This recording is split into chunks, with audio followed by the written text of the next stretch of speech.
Hello friends, എല്ലാവർക്കും മഹാലക്ഷ്മി സീരിയലിൻ്റെ ഇന്നത്തെ എപ്പിസോഡിൻ്റെ റിവ്യൂയിലേക്ക് സ്വാഗതം.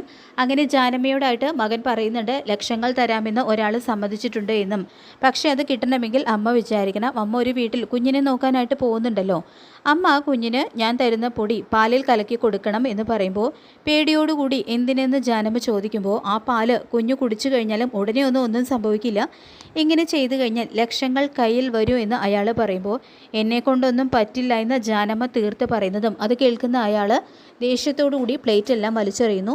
തുടർന്ന് എങ്കിൽ പിന്നെ കടക്കാർ വരുന്നതിന് മുൻപ് നമുക്ക് അങ്ങ് കെട്ടിത്തൂങ്ങിച്ചാവും, അല്ലെങ്കിൽ കുഞ്ഞിന് കൊടുക്കാൻ വെച്ചിരിക്കുന്ന ആ പൊടി നമുക്ക് തന്നെ കലക്കി കുടിക്കാം.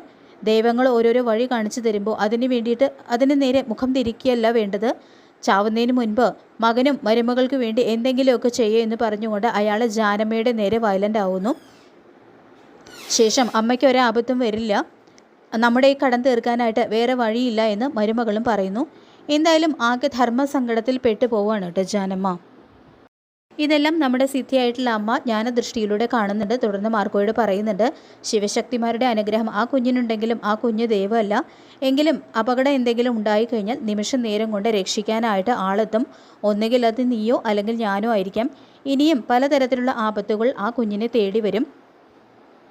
കൺകെട്ട് പോലെ വിദ്യകൾ നടത്തുന്ന ചിലരുണ്ട്, അവർ ചിലപ്പോൾ എൻ്റെ ദൃഷ്ടി വരെ മായ്ച്ചു കളഞ്ഞു എന്ന് വരാം എന്നെല്ലാം അമ്മ പറയുന്നത് കേട്ട് വല്ലാതാവുന്ന മാർക്കോ അങ്ങനെ എന്തെങ്കിലും ആപത്ത് കുഞ്ഞിന് നേരെ ഉണ്ടായോ എന്ന് ചോദിക്കുമ്പോൾ ഭഗവാനെ പോലെ ഒരു വൃന്ദാവനത്തിലാണ് ആ കുഞ്ഞിപ്പോൾ വളരുന്നത്. പക്ഷേ ആ കുഞ്ഞിൻ്റെ വളർച്ചയുടെ ഒരു ഘട്ടം ആകുന്നത് വരെ ആ കുഞ്ഞിനെ ഇല്ലാതാക്കാനായിട്ട് പലരും ശ്രമിക്കും. പക്ഷേ അതിൽ നിന്നെല്ലാം ആ കുഞ്ഞിനെ ഭഗവാൻ രക്ഷിക്കുമെന്നും തുടർന്ന് ചില കാര്യങ്ങൾ കൂടി അമ്മ മാർക്കോയോട് പറയുന്നുണ്ടെങ്കിലും മാർക്കോയ്ക്ക് ഒന്നും മനസ്സിലാകുന്നില്ല. തുടർന്ന് ഇനിയും എന്തെങ്കിലും ആപത്തുകൾ ആ കുഞ്ഞിന് നേരെ ഉണ്ടാവുമോ എന്ന് മാർക്കോ ചോദിക്കുമ്പോൾ ഉണ്ടാകുമെന്നും എൻ്റെ മനക്കണ്ണിലൂടെ ഞാൻ ആ കുഞ്ഞിനെ കാണുന്നുണ്ട്, നീലാംബരി എന്ന പേരിട്ടത് പോലും ഞാനല്ലേ, നേരിട്ട് കാണണമെന്ന് എനിക്ക് തോന്നിക്കഴിഞ്ഞാൽ ആ മോളെ എൻ്റെ മുന്നിൽ തന്നെ ഉണ്ടാകും, ആ മോളെ നേരിട്ട് കാണാനായിട്ട് ഞാനും കാത്തിരിക്കുകയാണെന്നും അമ്മ കൂട്ടിച്ചേർക്കുന്നുണ്ട് കേട്ടോ. പിന്നീട് മഹിയും ലേഖയും കൂടിയിട്ട് കുഞ്ഞിനെ അടുത്ത് കിടത്തി ഉറക്കുന്നു. ഇതേ സമയം മോളുടെ അച്ഛൻ ഇതുവരെ വിളിച്ചില്ലല്ലോ എന്ന് ലേഖ പറയുമ്പോൾ തന്നെ കണ്ണൻ്റെ കോള് വരുന്നുണ്ട്. തുടർന്ന് മഹി വീഡിയോ കോളിലൂടെ കണ്ണന് കുഞ്ഞിനെ കാണിച്ചു കൊടുക്കുന്നു. കുഞ്ഞിനെ ചോറോടുകൂടി കഴിഞ്ഞിട്ട് കൊണ്ടുപോയാൽ പോരെ എന്ന് ലേഖ ചോദിക്കുമ്പോൾ ഓണം വരെ മാത്രമേ കുഞ്ഞിനെ എവിടെ നിർത്താൻ പറ്റൂ എന്ന് ഞാൻ പറഞ്ഞതല്ലേ ലേഖയെ, അത് കഴിഞ്ഞു കഴിഞ്ഞാൽ എന്തായാലും മഹിയെയും കുഞ്ഞിനെയും ഞാൻ ഇങ്ങോട്ട് കൊണ്ടുപോരും, എന്തിനാ വിഷജന്മങ്ങളുടെ അടുത്തേക്ക് കുഞ്ഞിനെ കൊണ്ടുപോകുന്നതെന്ന് ലേഖ ചോദിക്കുമ്പോൾ മോളുടെ മുത്തശ്ശിക്ക് കുഞ്ഞിനെ കാണണമെന്ന് അതിയായ ആഗ്രഹമുണ്ട്, മോളുടെ ഇടയ്ക്ക് എന്തായാലും അമ്മയെ കൊണ്ടുവന്ന് കാണിക്കണം, മാത്രമല്ല മഹി ഇനി ഫിനാൻഷ്യസിലും വരണം, ആ സമയം മുഴുവൻ നിനക്ക് കുഞ്ഞിനെ നോക്കാലോ എന്ന് കണ്ണൻ പറയുന്നുണ്ടെങ്കിലും കുഞ്ഞിനെ വിട്ടുപറയാനായിട്ട് ലേഖയുടെ മനസ്സ് അനുവദിക്കുന്നില്ല. ഇത് കാണുന്ന കണ്ണൻ, കുഞ്ഞിനെ നിനക്ക് കാണണമെന്ന് തോന്നുമ്പോൾ ഞങ്ങൾ അങ്ങോട്ട് കൊണ്ടുവന്ന് കാണിക്കാമെന്നും മാത്രമല്ല നീയും അനന്തവും ഇവിടെ വന്ന് ഇടയ്ക്ക് കുഞ്ഞിനെ കണ്ടോളൂ എന്നും ഇങ്ങനെയൊക്കെ നമ്മൾ പോവാമെന്ന് പറഞ്ഞുകൊണ്ട് കണ്ണൻ ലേഖയെ ആശ്വസിപ്പിക്കുന്നുണ്ട്. തുടർന്ന് നാളെ രാവിലെ വിളിക്കാം എന്ന് പറഞ്ഞുകൊണ്ട് കുഞ്ഞിനെ ഒന്നും കൂടി കാണിച്ചു കൊടുത്തുകൊണ്ട് മഹി കോള് കട്ട് ചെയ്യാണ്. ശേഷം ലേഖയുടെ മനസ്സ് അറിഞ്ഞിട്ട് തന്നെയാണ് ഞങ്ങൾ തീരുമാനങ്ങൾ എടുത്തിട്ടുള്ളത്, ഇനി ഞാൻ കൂടി ഓഫീസിലേക്ക് പോയി തുടങ്ങിയാൽ പിന്നെ ലേഖയും അനന്തുവേട്ടനും തന്നെ വേണം കുഞ്ഞിനെ നോക്കാൻ, പിന്നെ ഇതിന് ഇത്രയ്ക്കൊക്കെ വിഷമിക്കുന്നത് എന്ന് മഹി ചോദിക്കുമ്പോൾ വിഷമമല്ല ലേഖയെ, ചെറിയൊരു ഭയം എന്ന് പറയുമ്പോൾ അതൊന്നും വേണ്ട, കുഞ്ഞിൻ്റെ കാര്യത്തിൽ ഞങ്ങൾ ഒരിക്കലും സ്വാർത്ഥത കാണിക്കില്ല, കുഞ്ഞിനോളം നിങ്ങൾ രണ്ടുപേരും ഞങ്ങൾക്ക് പ്രിയപ്പെട്ടവരാണെന്ന് പറഞ്ഞുകൊണ്ട് മഹി ലേഖയെ സമാധാനിപ്പിക്കുന്നുണ്ട്. പിന്നീട് കരുണയാണെങ്കിൽ കണ്ണൻ മഹിയെയും കുഞ്ഞിനെയും കൂട്ടിക്കൊണ്ട് തിരികെ കമലേശ്വരത്തേക്ക് വരുന്നതോർത്ത് കരുണയ്ക്ക് ദേഷ്യം സഹിക്കാനായിട്ട് കഴിയുന്നില്ല. തുടർന്ന് കരുണ ഇതിനെക്കുറിച്ച് ഉണ്ണിയോട് പറയുന്നുണ്ട്.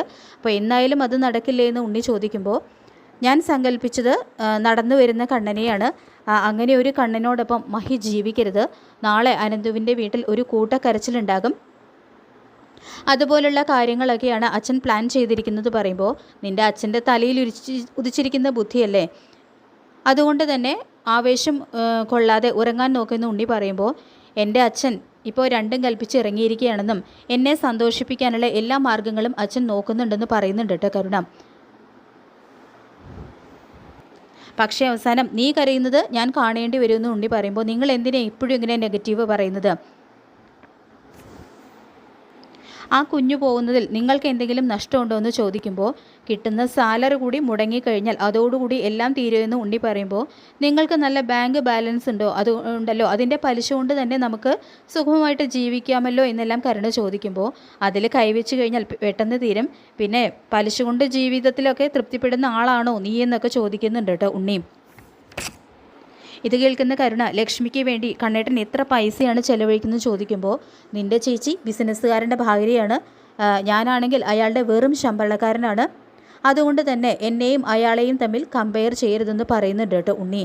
ഇനിയൊരു കുഞ്ഞുകൂടി ജനിച്ചു കഴിഞ്ഞാൽ ചിലവ് കൂടുമെന്ന് കരുണ പറയുമ്പോൾ നിൻ്റെ അച്ഛന് ഒരുപാട് ലോറികളുണ്ടല്ലോ, ആ ലോറികളൊക്കെ വിറ്റിട്ട് ആ പൈസ എൻ്റെ ബാഗിൽ ഫിക്സഡ് ഡെപ്പോസിറ്റ് ഇടാൻ പറ, അങ്ങനെയാണെങ്കിൽ ആ പലിശ കൊണ്ട് നമുക്ക് ജീവിക്കാം എന്നെല്ലാം ഉണ്ണി പറയുമ്പോൾ ആ പലിശയുണ്ടെങ്കിൽ എനിക്ക് ഒറ്റയ്ക്ക് സുഖമായിട്ട് ജീവിക്കാൻ കഴിയുമെന്ന് കരുണയും തിരിച്ചടിക്കുന്നു. എൻ്റെ കൂടെ ജീവിക്കുന്നതിലൊക്കെ ചില പരിമിതികളുണ്ട്, അതുകൊണ്ട് തന്നെ കണ്ണനെയും ലക്ഷ്മിയും എന്നെയും ചേർത്ത് കമ്പയർ ചെയ്യാതെ ഉറങ്ങാൻ നോക്കുമെന്ന് പറയുന്നുണ്ട് ഉണ്ണി. ഏതായാലും കരുണയ്ക്കാണെങ്കിൽ ഇതെല്ലാം കേട്ട് സഹിക്കാനായിട്ട് കഴിയുന്നില്ലേ, ഇവൻ്റെ മറ്റേ കാലം ഒടിയേണ്ടതായിരുന്നു.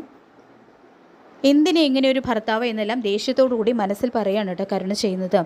പിന്നീട് വിഷമിച്ചിരിക്കുന്ന ജാനമ്മയുടെ അടുത്ത് എത്താണ് മകനും ഭാര്യയും. എന്നിട്ട് ഞാൻ അലമാരയിൽ വെച്ചിരിക്കുന്ന ആ പൊടി കൂടി എടുത്തിട്ട് മാത്രമേ അമ്മ പോകാവൂ, നാളെ പോകാവൂ എന്ന് പറയുമ്പോൾ ഇതൊക്കെ മഹാപാപാണ് മോനെ, ഞാൻ ഇതുവരെ ഒരു കുഞ്ഞുങ്ങളെയും നുള്ളി പോലും നോവിച്ചിട്ടില്ല എന്നെല്ലാം ജാനമ്മ സങ്കടത്തോടുകൂടി പറയുമ്പോൾ അമ്മയെ പാൽ ആ കുഞ്ഞിന് കൊടുത്ത് തിരികെ എത്തിയാൽ മാത്രമേ ആ കുഞ്ഞിന് എന്തെങ്കിലും പറ്റൂ, ചിലപ്പോൾ നാളത്തെ ദിവസം ഒന്നും സംഭവിച്ചില്ല എന്നും വരും, അതുകൊണ്ട് തന്നെ അമ്മയെ ആരും സംശയിക്കാൻ പോണില്ല എന്നെല്ലാം മകൻ പറയുമ്പോൾ എങ്കിലും മുകളിലിരുന്ന ഒരാൾ ഇതെല്ലാം കാണുന്നുണ്ടല്ലോ എന്ന് ജാനമ്മ പറയുമ്പോൾ അയാൾക്കാണെങ്കിൽ അത് കേട്ട് ദേഷ്യം വരികയാണ്. എങ്കിൽ പിന്നെ മുകളിലിരിക്കുന്ന ആളെന്താ നമ്മുടെ കഷ്ടപ്പാടുകളൊന്നും കാണാത്തത്, അമ്മ ഇത് പറ്റുമെങ്കിൽ ചെയ്യുക, ഇല്ലെങ്കിൽ നമുക്ക് എല്ലാവർക്കും കൂടി വിഷം കഴിച്ച് മരിക്കാമെന്നും എല്ലാം അയാൾ ദേഷ്യത്തോടുകൂടി പറയുന്നു. തുടർന്ന് ഈ വയസ്സാം കാലത്ത് നീ എന്തിനാ മോനെ എന്നെക്കൊണ്ട് ഇങ്ങനെ ഒരു ചതി ചെയ്യിപ്പിക്കുന്നത് എന്ന് പറയുമ്പോൾ ഈ ജോലി ചെയ്യാൻ വേണ്ടിയിട്ട് 1,00,000 രൂപ ഞാൻ അഡ്വാൻസ് വാങ്ങിച്ചിട്ടുണ്ട് എന്നും മാത്രമല്ല അതിൽ നിന്നും കുറച്ചെടുത്ത് പലിശ കൊടുത്തു, ഇനി ഇതിൽ നിന്നും ഒരിക്കലും പിന്മാറാൻ പറ്റില്ല എന്നും അയാൾ പറയുന്നു. അപ്പോൾ ജാനമ്മ പറയുന്നുണ്ട് ആ കുഞ്ഞിനാണെങ്കിൽ ഇപ്പോൾ 2 അച്ഛന്മാരും 2 അമ്മമാരും ആണുള്ളത്, അവർ ആ കുഞ്ഞിനെ പൊന്നുപോലെയാണ് സ്നേഹിക്കുന്നതെന്നെല്ലാം പറയുമ്പോൾ അയാൾക്കാണെങ്കിൽ അത് കേട്ട് ദേഷ്യം വരികയാണ്. ഞാൻ തൊരുന്ന പൊടി അമ്മയ്ക്ക് ആ കുഞ്ഞിന് കൊടുക്കാൻ പറ്റിയില്ലെങ്കിൽ നാളെ തിരികെ വരുമ്പോൾ അമ്മ ഒരു കാര്യം ചെയ്യുക, കുറച്ച് വിഷം കൂടി വാങ്ങിച്ചുകൊണ്ട് വാ, നമുക്ക് എല്ലാവർക്കും കൂടി ഞങ്ങൾക്ക് തരാൻ വേണ്ടി എന്ന് പറഞ്ഞുകൊണ്ട് അയാൾ അവിടെ നിന്നും ദേഷ്യത്തോടുകൂടി പോകുന്നു. എന്തായാലും ആകെ ധർമ്മസങ്കടത്തിലായിട്ട് പൊട്ടിക്കരയാണ് കേട്ടോ ജാനമ്മ. പിന്നീട് ജാനമ്മ ലേഖയുടെ വീട്ടിലെത്തുന്നുണ്ട്. അപ്പോൾ ജാനമ്മയെ കാണുന്നതും ലേഖയ്ക്ക് അത്ര പിടിക്കുന്നില്ല. തുടർന്ന് കുഞ്ഞ് ഇന്ന് കൂടുതൽ കരഞ്ഞു എന്ന് ലക്ഷ്മി മോളെ വിളിച്ചപ്പോൾ പറഞ്ഞു എന്ന് പറയുമ്പോൾ അതൊന്നും ഇല്ല എന്നും സാധാരണ കരയുന്നത് പോലെയുള്ളൂ എന്നെല്ലാം ലേഖ പറയുമ്പോൾ കുഞ്ഞുങ്ങൾ കരയുന്നത് എന്തെങ്കിലും അവർക്ക് എന്തെങ്കിലും പറയാൻ വേണ്ടിയിട്ടായിരിക്കും, ഇപ്പോൾ വയറുവേദന എന്തെങ്കിലും വന്നു കഴിഞ്ഞാൽ അവർക്ക് കരയാനല്ലേ കഴിയൂ എന്നെല്ലാം പറയുന്നുണ്ട് കേട്ടോ ജാനമ്മ. ഏതായാലും ഞാൻ എൻ്റെ പൊന്നുമോളെ ഒന്ന് കാണട്ടെ എന്ന് പറഞ്ഞുകൊണ്ട് കുഞ്ഞിൻ്റെ അടുത്തേക്ക് ചെല്ലുന്നു. അപ്പോൾ ലേഖയ്ക്കാണെങ്കിൽ അതൊന്നും ഒട്ടും പിടിക്കുന്നില്ല. പിന്നീട് കാണിക്കുന്നത് കുഞ്ഞാണെങ്കിൽ ഒരേ കരച്ചിലാണ്. ഇതേ സമയം ജാനമ്മ വന്നിട്ട് കുഞ്ഞിനെ എടുക്കുന്നു, എന്നിട്ട് തൊട്ടിലിൽ കിടത്തുന്നുണ്ട്. അപ്പോൾ അതോടുകൂടി തന്നെ കുഞ്ഞിലെ കരച്ചിൽ നിർത്തുന്നുണ്ട്. അപ്പോൾ അത് കാണുന്ന മഹിക്കാണെങ്കിൽ ശരിക്കും അതിശയാവുന്നുണ്ട് കേട്ടോ. തുടർന്ന് നമ്മൾ എത്ര ശ്രമിച്ചിട്ടും കുഞ്ഞിൻ്റെ കരച്ചിൽ മാറ്റാൻ പറ്റിയില്ലല്ലോ ലേഖ എന്ന് മഹി പറയുമ്പോൾ കുഞ്ഞുങ്ങളെ നോക്കാനൊക്കെ ഒരു വശമുണ്ടെന്നും അത് ഞങ്ങളെപ്പോലുള്ള അമ്മൂമാർക്കൊക്കെ കൃത്യമായിട്ട് അറിയാമെന്നെല്ലാം ജാനമ്മ പറയുന്നത് കേട്ട് ലേഖയ്ക്ക് അത് തീരെ ഇഷ്ടപ്പെടാതെ നിൽക്കുന്ന ലേഖയെ കാണിച്ചുകൊണ്ടാണ് എപ്പിസോഡ് അവസാനിക്കുന്നത്. എന്തായാലും നമുക്ക് കാത്തിരിക്കാം വരാൻ പോകുന്ന നല്ല ത്രില്ലിംഗ് ആയിട്ടുള്ള എപ്പിസോഡുകൾക്കായിട്ട്. ഈ റിവ്യൂ ഇഷ്ടപ്പെട്ടെങ്കിൽ ലൈക്ക് ചെയ്യുക, ചാനൽ കൂടി ഒന്ന് സബ്സ്ക്രൈബ് ചെയ്ത് സപ്പോർട്ട് ചെയ്യുക. താങ്ക്